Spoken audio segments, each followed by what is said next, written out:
Hello, in this video we are going to talk about transfer learning, and this topic is divided into two parts. In part 1 we will be discussing about the definition of the transfer learning and what is ImageNet challenge, and also about three different transfer learning models, the AlexNet, VGG16 and the ResNet.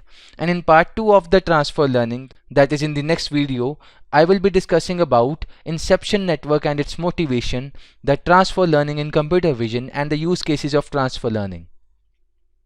So the definition. Transfer learning is a technique of using the pre-trained weights of the deep learning benchmark models such as AlexNet, VGG19, ResNet and many more. So these are the three research papers that have been cited here. For more details you can go and read the individual research papers also. So what is ImageNet challenge? So initially the ImageNet was launched by Dr. Fifi Lee in Stanford in the year 2010, and it had only 1 million images with 1000 classes. But now the latest ImageNet that has been updated has 14 plus million images with 21,841 categories. So let's take the high level category of fruit as an example. So there are a total of 1,88,000 images of fruit, and there are 1206 Granny Smith apples. So this is one of the class of apples, the Granny Smith apple, and this type of apple has a 1206 photographs in this dataset. So this, just imagine the scale of this dataset to the extent this has been made up. Now this dataset has 14 plus million images that we know. The competition was ImageNet large scale visual recognition challenge, and initially with the 1000 classes and 1 million images, AlexNet was the first deep learning model that was given by Alex Krivetsky. He was a PhD scholar at University of Toronto, Canada, and he achieved the world ranking 1 by beating the previous year record of 75% accuracy, and he achieved 85% accuracy, the top 5 accuracy. I will be discussing about what is top 5 accuracy later on, but AlexNet had beaten the previous record by 10%. That's why it became very popular. So this ZFNet came in 2013 for the same competition, and then the VGG, Visual Geometric Group Network by Oxford University, then the GoogleNet in 2014. They both gave good accuracies, and then the ResNet, the Residual Network by Microsoft in 2015. Then these two models later on. So what is this challenge for the evaluation of classification? So let's talk about the top 5 error and the top 1 error first. So top 1 error means you have only one guess to get the answer right, but top 5 error means you have 5 guesses to get the answer right. So top 5 error will obviously less, because if you are given 5 chances, you will surely, and you will be with high probability getting your answer right. So that's why top 5 accuracy is always more than the top 1 accuracy. So human annotation is a binary task, apple or not apple. So this topic so this annotation means that once you have the images, now you have different challenges in terms of dataset quality. So if the dataset has annotated images, so it means that every image has its name with it. Let's say that you want to build a apple recognizer, and you just want to give the output as apple or not apple. What you will do is you will label the images of apple as apple and all other fruits as not apple, and you will train your deep learning model as a binary classification problem. So this human error has been discussed earlier in the previous videos. Human error was 5.1% for this dataset, and it means that 94.9% accuracy was there for the best of the humans, or let's say the average of that, and that was surpassed in 2015. Initially till 2014, machines were trying to beat the human accuracy, but they couldn't, and achieved up to 6.7% error rate. But in 2015 by Microsoft, the ResNet model achieved up to 3.57% of error rate, that surpassed the human error. So later on also this SCNet in 2017 achieved this 2.25% of error rate. You can go and check it on Kaggle, the latest status of ImageNet challenge for this year. Okay, so what is AlexNet? AlexNet was this architecture. In this architecture, the initial size of the image was 227 into 227 into 3. So 3 was the channels, and 227 was the height and width of the image. So once the images were resized to this size, the filter of 11 cross 11 was applied on it with the stride of 4, and 96 kernels were applied. So based on that, the resultant size came out as 55 cross 55 cross 96. I hope you have seen the convolution video and how the convolutional network works. This will be easily calculated if you apply the formula of n minus f divided by s plus 1, and similarly after that, and then when you apply max pooling layer with the stride of 2, you will get your size halved. From 55 you are coming to size of 27. Then again the convolution and the max pooling, and then we come at this layer. By this layer we have achieved the size of 6 cross 6 into 256, and this is flattened out to get it connected to the fully connected layer of 4096 nodes, and based on that the network will be giving the answer till reaching the softmax layer. So why softmax layer?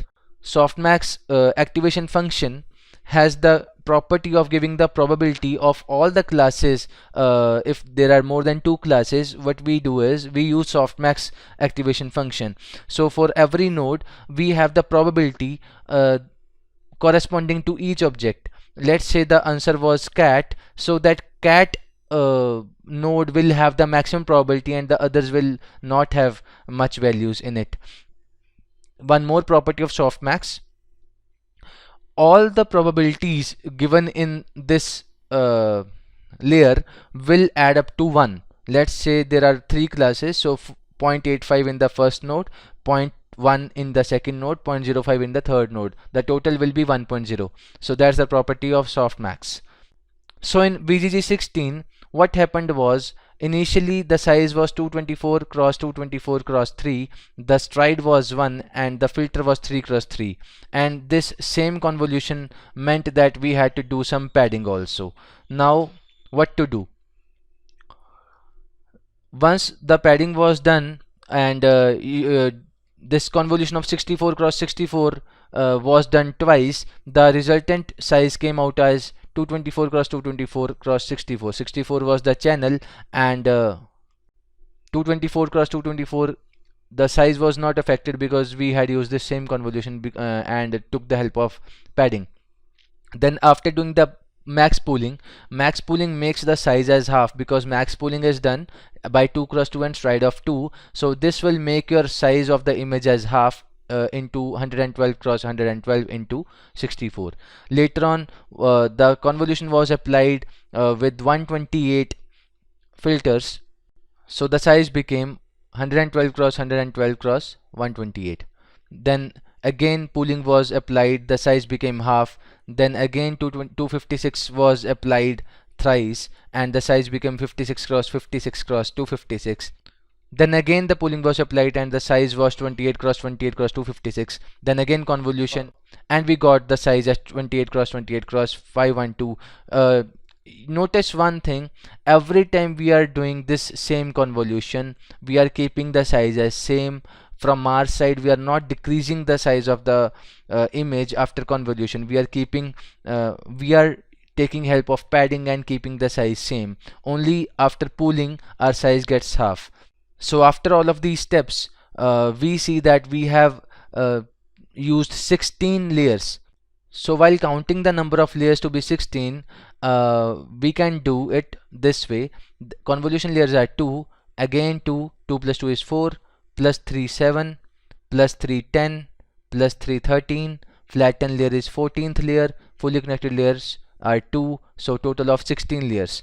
others are pooling and activation functions. Those are not counted as layers as such. So there are 16 layers in this architecture. That's why the name is 16. So VGG also has other variants: VGG 11, VGG 13, VGG 19. So all of those architectures also came up later on, but this came in 2015 in this research paper, Very Deep Convolutional Networks for Large Scale Image Recognition.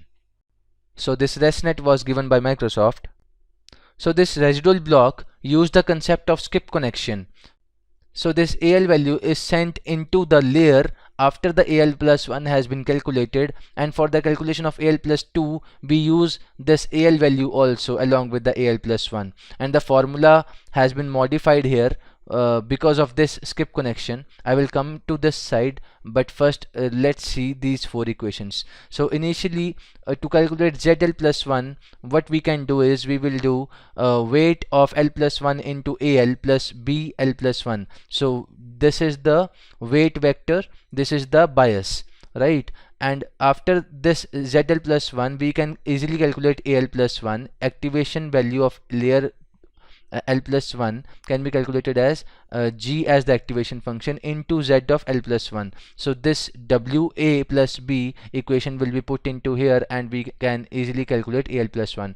Once we get that, for calculating ZL plus 2, what we can do is, it is easy: WL plus 2 AL plus 1 plus B of L plus 2. So this B is the bias of the current layer. One thing to notice here is, if L plus 1 is here, L plus 1 will be there, and L plus 1 will be this side also, and A of L minus 1 will be there.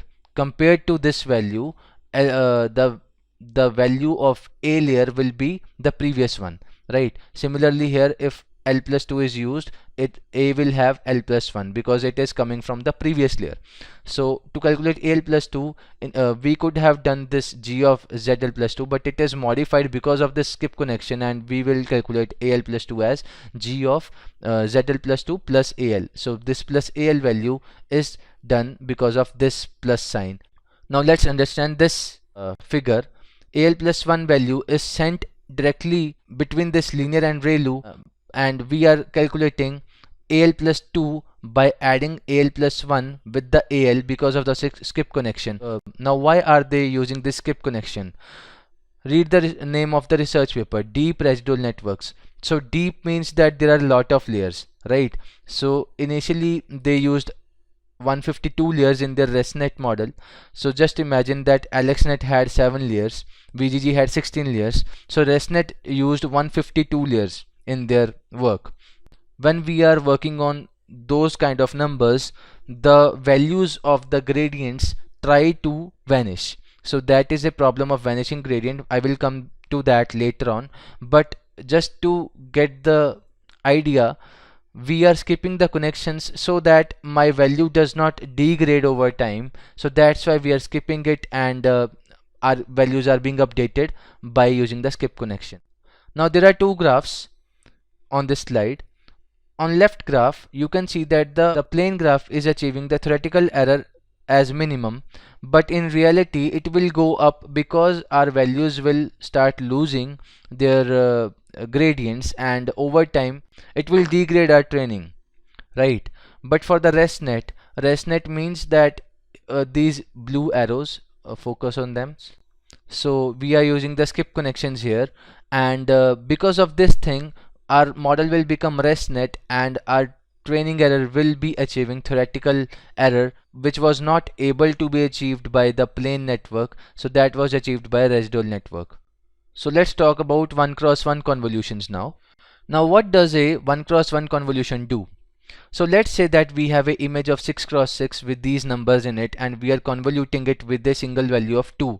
The resultant will be that we will be multiplying each value inside this image with value of 2, and we will get the resultant value as this. So 1 into 2 is 2. Similarly 3 into 6 here. Similarly 3 into 2 here is 6. Similarly 5 into 2 is 10. You can verify all the numbers. So now this looks familiar. Let's recall the global average pooling. In that, what we did was similar to this one. Now what's happening here is 6 cross 6 cross 32 is the dimension of this, and 1 cross 1 cross 32 is dimension of this. So just imagine that we are convoluting this blue cuboid with this yellow cuboid. What will happen is the calculation will be done in a way that the dimension will be 6 cross 6 cross 1. Why? Because let's imagine that we are calculating the value of this space. I will be multiplying this value of the yellow box with the blue box, right? And similarly I will go in depth by adding the values. I will get one value corresponding to it here, let's say something around here, right? Similarly all the values will be calculated, in a way that we will be multiplying all the values and adding them till we get it till the end, and the final values will be 6 cross 6 here. The filter size will be 1 because the depth of the filter was also 32, so we will get a single filter out of it. Try to understand this one using 1 cross 1 convolution. What we have is initially 28 cross 192, so this is the initial size. Now we are convoluting it with a 1 cross 192, and filters are 32. So 1 cross 192 will get you this size to be converted into 28 cross 1, and because the filters are 32, the final answer will be 28 cross 32 because that will be applied 32 times, so it will be giving us 32 as the size. So there is a network in network here. Initially we are applying convolution on this and we are getting the size as 28 cross 1, and on that 28 cross 1, if we apply this filter of 32, we will get a size of this one. So this size is being converted to this size. Look at here carefully that the size of the image is not changing but the channels are decreasing. So this is one of the property of 1 cross 1 convolution. Number of channels were 192 earlier and now it is only 32. To reduce the channel size we use 1 cross 1 convolutions. Thank you.